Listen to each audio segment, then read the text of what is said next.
Assalamualaikum warahmatullahi wabarakatuh. Hai, apa kabar semuanya? Semoga selalu dalam keadaan sehat walafiat.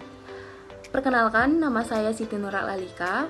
Saya dari kelas Ilmu Komunikasi C dengan NIM 50700120094. Dalam video kali ini, saya akan menjelaskan secara singkat mengenai materi tentang jenis-jenis berita. Oke, baik. Jadi berita itu adalah hal yang sangat penting sejak zaman dulu hingga sekarang. Mengapa? Karena dengan kita mendengarkan berita ataupun membaca berita, maka kita akan mengetahui perkembangan yang terjadi. Pasti di sini teman-teman sudah sering baca berita atau mendengarkan melalui media massa, baik itu dari surat kabar, majalah, televisi, radio, dan lain-lain sebagainya. Tapi apakah kalian sudah tahu apa saja jenis-jenis berita yang telah kalian baca ataupun dengarkan? Karena berita terbagi dalam beberapa jenis, dan itu adalah yang pertama adalah straight news report. Jenis berita ini adalah jenis berita yang berupa laporan langsung mengenai suatu peristiwa. Biasanya jenis berita ini ditulis dengan unsur-unsur yang dimulai dari what, unsur-unsur yang dimulai dari what, who, when, where, why, dan how, atau 5W plus 1H. Misalnya, pemberitaan tentang sebuah kecelakaan lalu lintas. Yang kedua adalah deep news report. Deep news report merupakan yang sedikit berbeda dengan straight news report. Jenis berita ini adalah berita yang merupakan pengembangan dari berita yang sudah muncul dengan pendalaman hal-hal yang ada di bawah suatu permukaan. Yang ketiga adalah comprehensive news report. Jenis berita ini adalah sebuah laporan tentang fakta yang bersifat menyeluruh ditinjau dari berbagai aspek. Berita menyeluruh mencoba menggabungkan berbagai serpihan fakta itu dalam satu bangunan cerita peristiwa sehingga benang merahnya terlihat dengan jelas. Yang keempat adalah interpretative report. Berita interpretatif biasanya memfokuskan sebuah isu, masalah, atau peristiwa-peristiwa kontroversial. Berita interpretatif adalah berita yang dikembangkan dengan komentar atau penilaian wartawan atau narasi. Berita interpretatif biasanya memfokuskan sebuah isu, masalah, atau peristiwa-peristiwa kontroversial.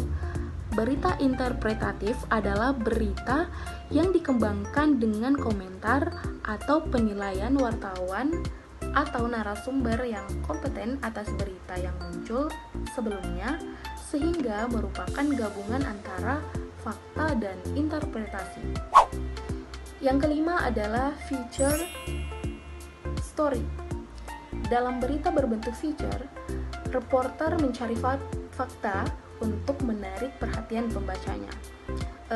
Tidak begitu menyajikan informasi yang penting untuk pembacanya. Feature adalah jenis berita yang sifatnya ringan dan menghibur. Ia menjadi bagian dari pemenuhan fungsi menghibur sebuah surat kabar.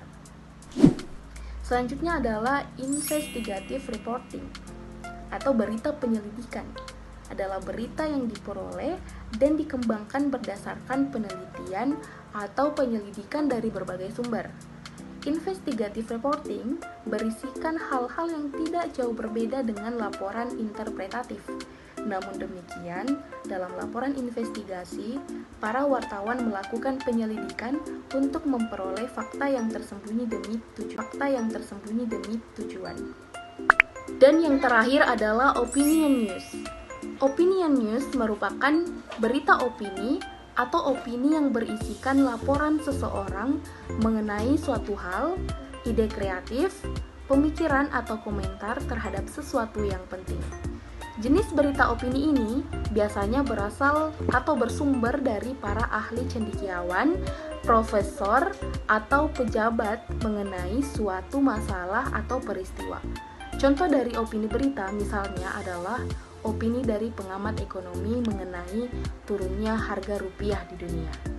Itulah tadi sedikit penjelasan singkat tentang jenis-jenis berita. Jadi kesimpulannya adalah berita itu adalah hal yang sangat penting, atau dapat dikatakan berita itu yang membentuk dunia. Karena seseorang tidak dapat berpikir untuk hidup di dunia tanpa mengetahui apa yang terjadi di seluruh dunia.